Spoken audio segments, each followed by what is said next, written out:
Okay, tie that shit up. My heart fell from the ceiling to the floor.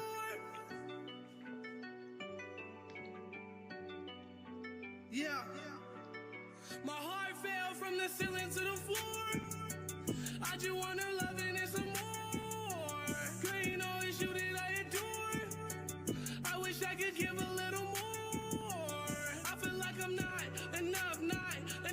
You put air into my lungs. Oxygen, it feel like I'm bad at romance. I'm trying to be selfless and less selfish. I feel like I'm not enough. You put air into my lungs. Oxygen, it feel like I'm bad at romance. I'm trying to be selfless and less selfish. Yeah. I tried. At least give me an E for effort. I wanna stay around, baby. It's been a pleasure. Put your legs up in the air and watch me fuck you forever. Until we KO'd and you wake up on the wrong side of the bed, tossing and turning. And tell me you don't care about the fact that I'm hurting. Yeah, that's that numb shit. Yeah, I found my soulmate. The skies, there's a numb bitch. Yeah, let my face fall. Will you catch it? Yeah, tears don't fall. They be crashing. Yeah, hopefully we have a happily ever after. Give you everything, not a selfish bastard. Scratch.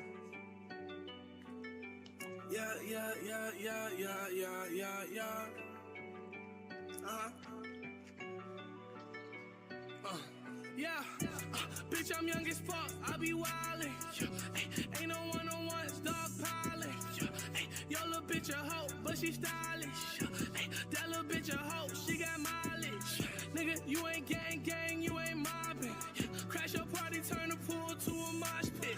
Kicking doors down, I don't need no locksmith. You know how I'm rockin', I'm the trending topic. Mismatch my designer, damn, I guess I got options. Fly it in a cockpit, like a dope fiend, coding got me nodding. Oh, I ain't trying to talk loud, real G's moving silence. Niggas don't want no smoke, no, they want me to get violent. Pistol a librarian, that bitch came with a silence. A couple shots to leave him on Chicago Sun-Times. Then it's back to counting of that cash, fine time. Bitch, I'm young as fuck, I be wildin'. Ain't no one-on-ones, dogpiling. Yo, little bitch a hoe, but she stylish. That little bitch a hoe, she got mileage. Nigga, you ain't gang, you ain't mobbing. Crash your party, turn the pool to a mosh pit. Kicking doors down, I don't need no locksmith. You know how I'm rockin', I'm the trending topic.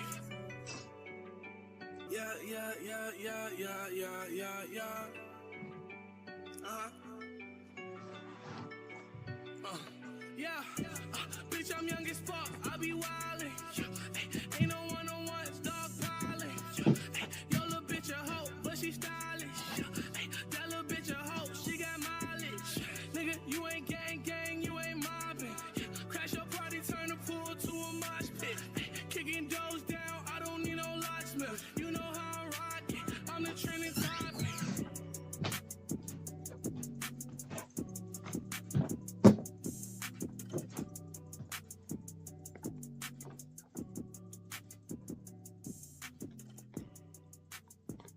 Alright, folks. It's time we get into it today. We're back with The Perfect Citizen. Or The Perfect Citizen. We're going to be taking a look back at his videos today. He's back uploading again.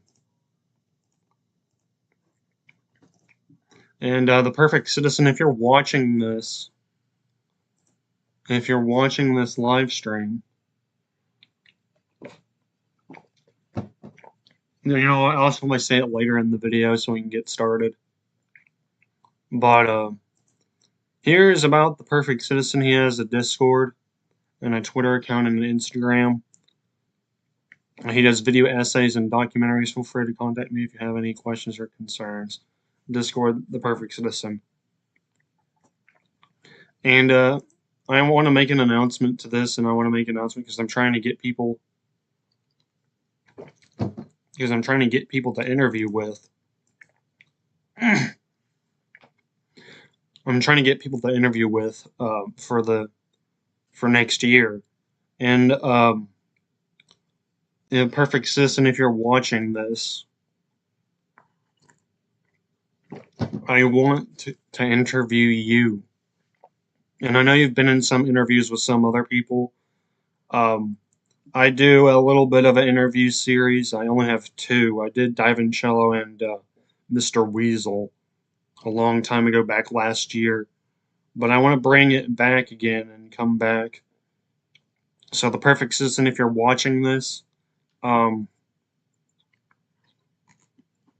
if you've been watching my series, I've been watching your videos, I would like to do an interview with you. And if that ever is a thing, and I might get in contact with you on Discord as well. But anyway, without further ado, let's get into it. But let's get into it. We're going to take a look at his most recent video posted 6 days ago. And he used to cover a bunch of... he mostly did some videos on the physical media community. But he had a lot of videos of the Gun Animate community. Or the physical media community, that is. But he is a great documentarian, and I like his work, and he's a good one. We're going to be taking a look at the algorithm promotes and why the algorithm promotes sad people. So here we go.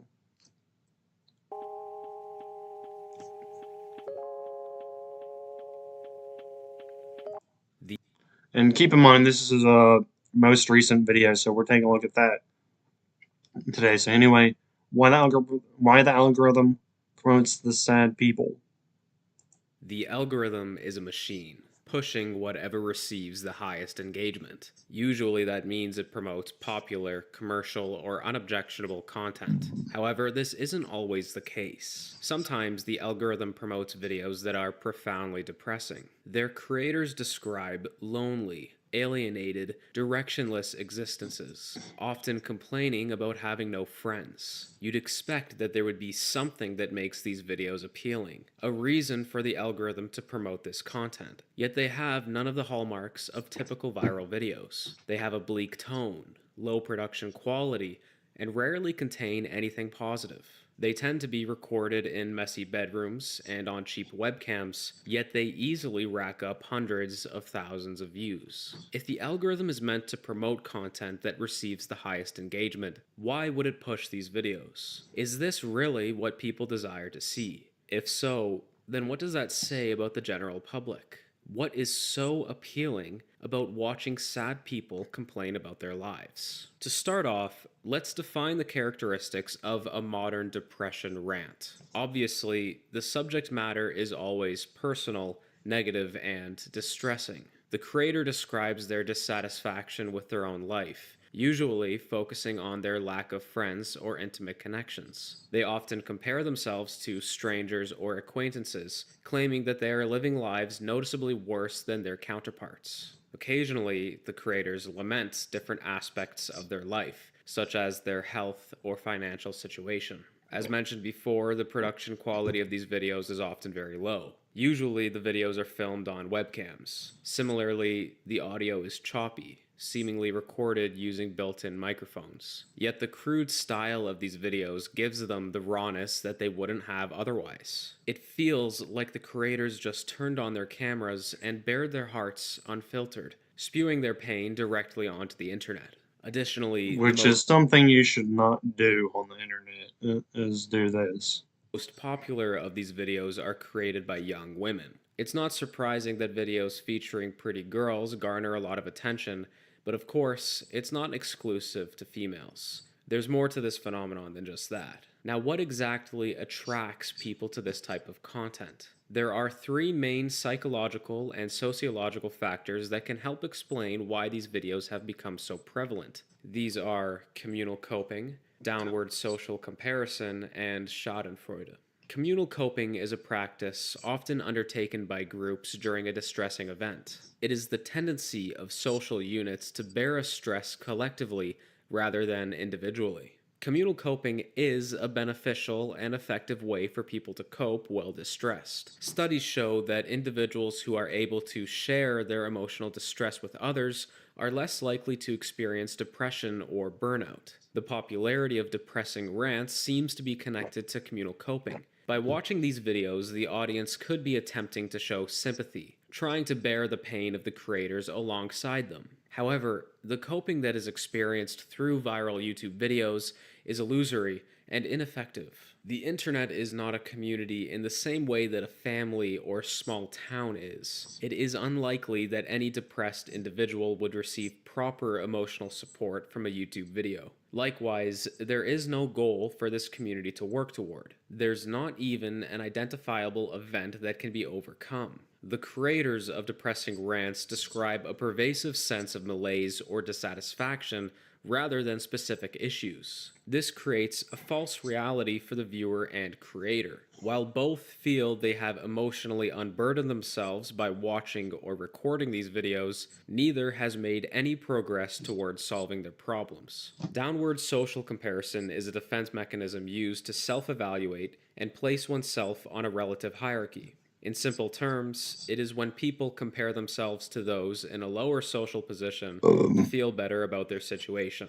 For example, someone who has just lost their job may compare themselves to a homeless person to mitigate their dissatisfaction. Those who go viral for their misfortune become perfect candidates for downward social comparison. They film themselves at the lowest point in their lives, revealing their greatest vulnerabilities to the world. Those attracted to these videos due to downward social comparison would be using this vulnerability for their own gratification. They can watch a depressed person with no job and few connections and say, "At least I have a job," or "At least I have friends. My situation is bad, but at least my life's not as bad as theirs." All people seek validation, something that tells them they are okay, and these videos provide that approval. The issue with downward social comparison is that it's a dead end. It neglects action and instead provides only temporary relief from the personal issues these individuals face. A more positive alternative to downward social comparison is, shockingly, upward social comparison. This contrasting psychological mechanism can more effectively inspire someone to take action. Upward social comparison, when individuals of a lower social order compare themselves to those of a higher order, often leads to self-improvement. To put it another way, downward social comparison allows people to boost their self-esteem, but ultimately leaves them complacent. Upward social comparison may make people feel unaccomplished at first, but can also motivate them to achieve their goals. Schadenfreude is a psychological phenomenon that is described as the experience of pleasure, joy, or self-satisfaction that comes from learning of the troubles, failure, pain, suffering, or humiliation of another. Though similar, it is distinct from downward social comparison. While Schadenfreude is happiness derived from someone's distress, downward social comparison turns another's distress into personal validation. Those who regularly experience Schadenfreude often possess a dark triad psychological profile. The dark triad consists of Machiavellianism, narcissism, and psychopathy, each of which are malevolent personality traits. Due to its association with antisocial personality types, Schadenfreude can have a negative impact on groups. As a matter of fact, studies show that Schadenfreude can cause significant disruptions among organizations, to the point where it can harm the organization itself. The way Schadenfreude manifests in viral depression videos is mainly through snide comments that revel in the misfortune of the subjects. Thankfully, these can easily be ignored. Clearly, some viewers are watching for this reason. They find a perverse pleasure in the dysfunction of strangers. For those who are prone to Schadenfreude, watching depressed YouTubers can be pornographic. And much like pornography, they are experiencing a temporary buzz from a virtual reality. Since their tendencies are usually confined to their own head, they are only damaging themselves with this behavior. The fact that the algorithm promotes these videos proves that there is popular interest in depression. Communal coping, downward social comparison, and Schadenfreude are certainly factors in this promotion. But when did depression become so appealing? Has the internet caused this psychological disorder to become more prevalent? In 2015, 10.5% of US adults reported experiencing symptoms of depression. In 2025, that number has risen to 18.3%. The increase in depression has likely influenced the algorithm, encouraging it to push these depressing rants. Despite this, we can't assume that YouTube, social media, or the internet at large are responsible for the proliferation of depression. But they certainly have made it more visible. As for communal coping and downward social comparison, these psychological phenomena will exist as long as there are dissatisfied people who need to cope. Schadenfreude is somewhat separate from the other two defense mechanisms. It's less of a symptom of depression and more of a side effect of status, jealousy, and envy. It's difficult to say whether or not experiences of Schadenfreude are increasing among the population. Yeah.